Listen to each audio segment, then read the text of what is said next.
What's good, YouTube? It's your boy Tesla on TV, man, and we back with another video. We're gonna get into that. Carmelo Anthony felt disrespected by LeBron and D Wade. We're gonna see what's to it. We got. This is the day when Carmelo Anthony stops smiling. Anthony leans back and cranks in a three. Anthony, the turnaround jump shot, and he's now done it from every angle, from every position out there. And that time with Battier leaning on him and knocking him to the court after the shot. Melo is known for being a smooth, relaxed guy, always having a good time on the court with a big smile on his face. But one time, he felt disrespected and went straight to business. The day is April 2nd, 2013, and the #1 seeded Heat were hosting the red-hot Knicks, who won their last 8 games coming into Miami. This should have been a spectacle for all NBA fans. LeBron and D Wade against their best buddy Carmelo. But at tip-off, Anthony was surprised to see the Heat roll up without the 2 superstars. And right there, he felt competitively upset because I really wanted them to play. Yeah, and they set, but I'm thinking like, you know, they gonna play. You know what I'm saying? I'm like, shit, like this is, we gotta see where we at. Like let's set the tone. Damn, why y'all niggas ain't play, man? Like I'm in Miami, and they're like, let's go. Throwing all of that in the water, the Heat chose load management. And Melo, he chose vengeance. People forget this is a guy that's averaged over 24 games when he was with Toronto, and Carmelo continuing his flawless play here during this streak. That reversed in that third meeting, and Carmelo again, he is feeling it. The Knicks' defense during this win string has been outstanding. Anthony knocks down a 3, and Carmelo Anthony is off to a red-hot start here, early 3 for 3. Anthony bursted off the gate, scoring the first 8 points for the Knicks while the home fans were still waiting for a bucket. For his next shot, he asked Chandler for a screen and went ISO on Chris Bosh. The Knicks have hit 3 of 4 from 3 here to open the game, and they're 7th in the league in three-point percentage at 37%.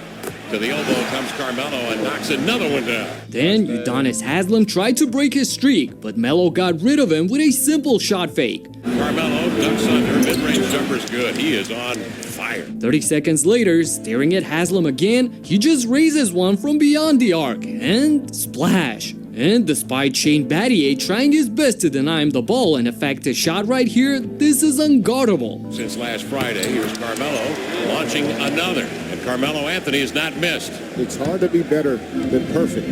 Because right now, Carmelo is in a serious rhythm offensively. Melo was unconscious at the start, shooting 7 of 7 for 17 points total. And he did that without showing a single emotion on his face. He had the look of a straight-up killer. In the second, with Anthony on the bench for a breather, the Heat went on a 14-6 run and took a 5-point lead. But when he got back, it was showtime all over again. Bulging fist in the neck, getting some minutes here, got the start. Anthony, and he hit that one with 1 on the shot clock. Tyson Chandler screening high to kick it to Anthony. And right out for 3. He's done it again. The ball goes over the moon and in. Man, this is so smooth. He's got to be one of the most aesthetically pleasing players to watch ever. Melo was keeping the Knicks even from the free throw line in the next couple of minutes, as the defense's only option to try and contain him was to foul him. But then, Mike Miller went berserk from downtown and with 3 straight triples took over the lead again. And yet the Knicks are down 2. Miller,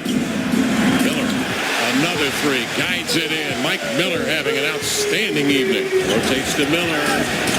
Gotta find him in the rotation because Mike Miller is reliving the glory days. Miller scored 13 of his 18 points in a span of 5 minutes to put Miami up by 8 at the half. Carmelo's 27 on 9 of 12 shooting wasn't enough thus far. He had to push harder. And coming out of the break, he did exactly that. Felton out there along with Carmelo, puts the dribble on the deck and sticks it, knocks it down. Carmelo Anthony picking up where he left off. Well, they haven't had an answer for Carmelo offensively, but easy call for the official. Carmelo outside, ready, fires and hits, and Carmelo it's laughable right now what he's doing. Melo was still sizzling, scoring 7 points in a hurry to cut the deficit to 3. This had the writing on the wall ever since his first shot. Every jumper was pure cash. And Brown had his eyebrows up watching this from the bench. So after 34 points on 12 of 15 shooting, the Heat still left Anthony wide open on 2 separate occasions. Kicks it. Carmelo waiting. Cranks in a three. And the game becomes a lot more difficult for him. Carmelo Anthony just continues to knock down jump shots. Of course he made them pay. He had 40 out of New York's 68 points. Damn, he was absolutely money from everywhere on the court. And speaking of that, you may be entitled to a potential recovery of over $1,000. Here's why. Just how special this team was. Finally, a minute later, Haslam stood his ground against Melo for a rare successful defensive possession. However, Battier had absolutely no chance on this one. Going to be well rested and healthy in time for the playoffs. Anthony determined the jump shot, and he's now done it from every angle, from every position out there. That time with Battier leaning on him and knocking him to the court after the shot. It took 3 defenders to surround Melo for him to give the ball up. And Steve Novak validated his trust. Novak for 3, and he cuts it in. Novak a 3 to beat the clock to end the third quarter. The Knicks were headed to the final period up by 2 points. And while he was resting at the start of the fourth, one of his teammates almost caused an earthquake. Now, drives it deep. Steps up and backs it straight away with some words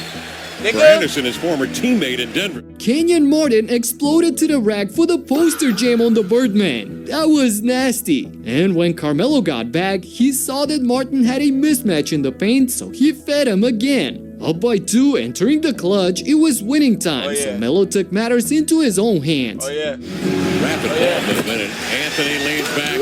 Cranks in a 3. Look at Battier's hand literally covering the face of Anthony, but still it didn't matter. He was smoky hot. Bron and D-Wade were left in awe just like the rest of the arena. Everyone had some kind of reaction, only Melo was looking like a stone-cold assassin. Up by 8 with little over 2 minutes to play, Tyson Chandler eviscerated Bosch's attempt here. As he does here to pick and roll. Blocked by Chandler, and there's a glimmer of what Chandler has been over his career. On the other end, J.R. Smith put the dagger in Miami's heart. Set screens, this one's for Smith. He needles a 3-pointer. And Smith may have delivered the blow. That puts Miami away at 99-88 with a minute 47 remaining. Lacking only 2 points of his career high, Carmelo wanted the ball at the end. Eyeballs. Anthony says, come on inside and get this now. With 4 seconds. With 3 on the shot clock. Anthony knocks it down just as time had expired on the shot clock. That gives him 50 points now. Carmelo Anthony with 50. There he goes. A 50-burger in the comfortable win on the road, but he's still dead serious. He was making a statement. If you don't bring your alpha dogs against me, it's game over. But why was this so important for him though? It was just another regular season game, and with the first seed already a lock for the Heat, it was normal for them to rest their main guys. You see, this was Melo in his prime, leading the league in scoring and the Knicks to their winningest season with him as the focal point. Plus, this was their 4th and last meeting, with New York winning the season series 3-1. So it would have been awesome to see the trio of superstars going head-to-head one more time at full strength. Nevertheless, he tied his career high solely on jumpers on a blistering 69% efficiency. Let me make that clear once again. 50 without a single shot in the paint and with 0 turnovers as well. That's like the perfect display of pure basketball talent. During the Knicks' 13-game winning streak, Anthony averaged 33 points and 8 rebounds on 50% from the field and 43.5% from downtown. This has to be one of the best stretches of his career. He finished the season as the league's scoring champ with 28.7 points per game and 3rd in the MVP voting behind LeBron and KD. New York moved past Indy for the 2nd seed in the East with a 54-28 record, but unfortunately proceeded to lose in the 2nd round of the playoffs in 6 games to the Pacers.